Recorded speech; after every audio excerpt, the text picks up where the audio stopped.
एक जंगल में एक हाथी और एक बकरी रहते थे। दोनों बहुत पक्के दोस्त थे। दोनों साथ में मिलकर हर दिन खाने की तलाश करते और साथ में ही खाते थे। एक दिन दोनों खाने की तलाश में अपने जंगल से बहुत दूर निकल गए। वहां उन्हें एक तालाब दिखाई दिया। उसी तालाब के किनारे एक बेर का पेड़ था। बेर का पेड़ देखकर हाथी और बकरी बहुत खुश हुए। वह दोनों बेर के पेड़ के पास गए। फिर हाथी ने अपनी सूंड से बेर के पेड़ को जोर से हिलाया और जमीन पर ढेर सारे पके हुए बेर गिरने लगे।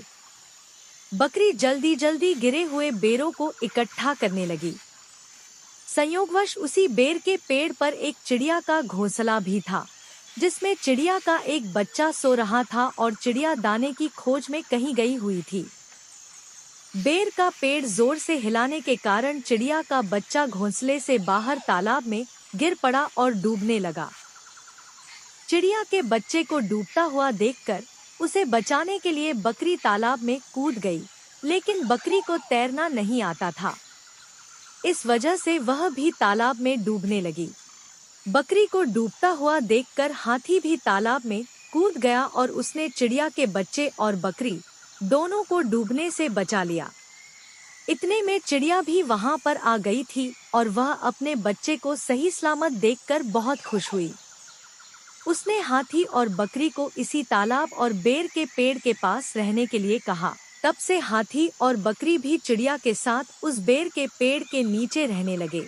कुछ ही दिनों में चिड़िया का बच्चा बड़ा हो गया। चिड़िया अपने बच्चे के साथ जंगल में घूम कर आती थी और हाथी और बकरी को जंगल में किस पेड़ पर फल लगे हैं इसकी जानकारी देती थी। इस तरह हाथी, बकरी और चिड़िया मजे में रहते और खाते पीते थे। इस कहानी से हमें सीख मिलती है कि हमें किसी का बुरा नहीं करना चाहिए। अगर हमारी गलती से किसी को परेशानी होती है तो उस गलती को सुधारना चाहिए और मनमुटाव दूर करते हुए एक दूसरे की मदद करनी चाहिए।